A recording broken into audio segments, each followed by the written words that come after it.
Hi, and welcome to another Quick Tip Tuesday. Today's topic is going to be about YouTube captions and how to add those transcripts into your YouTube video. Now, I did cover this a while back, but the format has changed a bit over on YouTube. So I'll cover again how to add those into your YouTube video, either just the text file or an SRT file. And I'm going to cover a little bit more about caption files over on my blog as well, which the link should show up in the video if you're not already over on the blog. And in the blog, I'm going to try to talk a little bit more about caption files, also that you can add them into your Facebook videos, Facebook ads, and also a bit about Vimeo. So for now, let's just get started over on YouTube. Here we are over on my YouTube channel in the video manager section, the videos, and I'm going to edit my PayPal invoicing video and add the transcript in there. Click on edit. And then up at the top towards the right, subtitles and CC. And then I want to hit add new subtitle or CC, the big blue bar over on the right. You have to click English. Obviously, as it says here, you can search 169 other languages. However, mine is in English. Okay, you're given 3 methods to choose from. You can just upload a file. You can transcribe the file and then auto sync it, or you can create new subtitles or CC. Let's start from the bottom up. To create the new subtitles, right here in YouTube, you are going to type out what you hear and press enter. And then it's going to keep on adding and adding to it so that you are typing and listening and typing, and it'll pretty much match up to the time sequence. As you can see here, there's a time sequence, and then you would type what you hear. If you were to go to this option, which is to transcribe and then auto sync,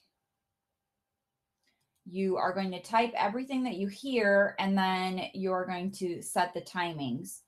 So in other words, just get everything that was said, and then it'll sync it afterwards.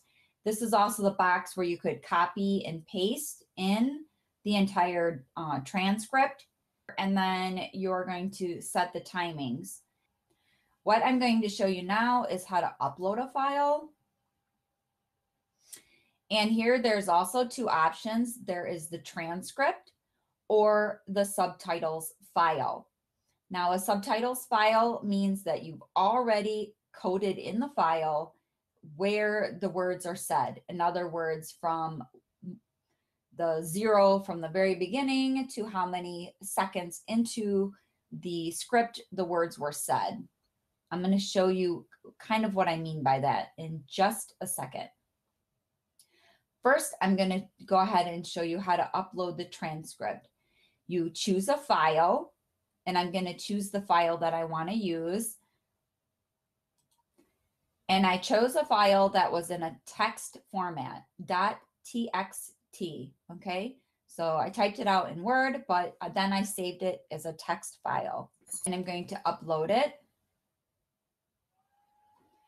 And now you can see here, it's sort of like how it was in the other one where it was a text box. It's basically the same gist, and it's uploaded it. And if you pay attention, you can see that each sentence is split separately. And that's how I created the Word document, because once you set the timings, you'd really prefer to have each sentence separate on a separate line, so that when you set the timings, you don't end up with a lot of splits, and it looks a little bit cleaner. Again, if you're doing this for SEO purposes, the main thing is to just be getting those keywords in for the Google searches. But if you are really wanting to follow the FCC guidelines for closed captioning, and if for some reason you're required under those rules and regulations to follow the specific FCC guidelines, You will want to look that up because YouTube will allow up to about 50 characters a line, but the FCC guidelines is only 32 characters per line. So again, you're going to have to pay attention to the FCC guidelines and look that up and be a little bit more cognizant of that if you are trying to adhere to rules and regulations, if again, you are required to follow those guidelines. I've got the sentences split, and now I'm going to hit set timings. And this is going to take a while for YouTube to figure it out, to set the timings for me. Now I'm going to go over to the Word document and show you a little bit more about what I was talking about when it comes to setting your own timings. This is my sample of just to show you what a subrip.srt file format would look like. You would have to start out with a 1 and then 2 and then 3. You're going to number your lines, and then you're going to have your the seconds in with the 2 dashes and the greater than sign as your arrow, and then your seconds out. Then you would have a space in between, and then you would go to line 2. This is the format for a subrip SRT file. In the sentence or part of a sentence, the maximum for YouTube is approximately 50 characters per line. And for the, again, FCC guidelines, it's 32 characters. So if you are trying to follow the FCC guidelines, again, I stress, look that up. For YouTube, you don't have to follow that in most situations. And so you can get about 50 characters per line. Now, you can also have more than one line per caption. And so if you would like to split it up that way, you can do that as well. Again, this is what it would look like. And you would end up having to save this into a text file if you're working in Word. And then from the text file, you can save it as a .srt file. The reason why I'm showing you this is because in some situations, you may want to create this already for yourself and then upload it as the caption file in YouTube. You will also need to use this file format and this subrip format if you are going to start adding captions to your Facebook videos, especially Facebook ads videos. And then you would also likely use this as well for your Vimeo videos. However, I have heard recently that Vimeo is now attempting to do the auto sync, as YouTube has been doing. I have not attempted to use that feature yet. However, it is something that you could explore on your own. Let's go back now and see if YouTube has finished doing that auto sync for us. I'm going to click refresh up here at the top. And it says there's a minute to go.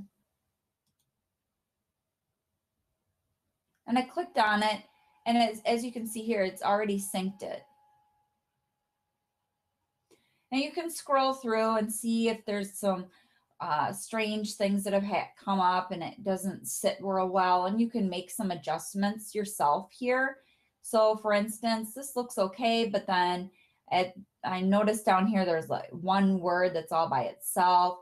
So I could split this up a bit if I wanted to and just change these codes a bit. And that way you wouldn't end up with one word all by itself. But as I said, if you're just strictly adding these in for SEO purposes to get those keywords more searchable, then it doesn't really matter. It's up to you. You'll hit publish and then it will be published. If you're interested, let me quickly show you how to get that changed. I'm going to go in and I'm going to take out part of this sentence.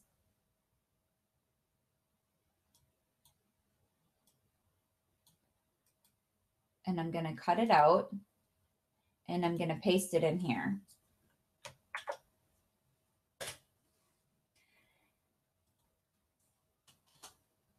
Now the times are going to be a little bit different. So I'm going to go ahead and back this up a little bit to start earlier. And that's what's nice too, is the sliders here. You can adjust it through the slider. That's how you can change the words, move them around from one box to the next, is just copy and pasting them. And then you can use these sliders over here to change the boxes to better follow along with the audio. And they're rather easy to adjust. Just click on them and move the sliders so that it's following along with your voice appropriately. Once you've gotten it adjusted to where you're happy with the way it looks and the way it sounds and follows along with your voice, just hit publish. Now you've added subtitles into your video, and you can also consider going into the info and settings. And if your video is short enough, your caption is short enough, you can add it in to the description box here below your video. That's also a great way to take advantage of the transcript. However, you are limited in the number of characters in this box, so it may or may not fit depending again on how large that transcription file is. You can play around with it. You could just do a summary and so forth, but it's always a good idea to take advantage of the description box. That was just another quick video of captions in YouTube. It's a little bit updated again from the prior video I had created. I hope that you did find this video useful on adding those captions into your YouTube videos. As I said earlier, I will try to add more information about captions over on my blog. On my website, the link should be popping up in the video. And as always, I appreciate you watching. If you would like to catch upcoming videos, please be sure to subscribe to this channel, or you can also subscribe to the blog. So thank you for watching, and hope to see you next week.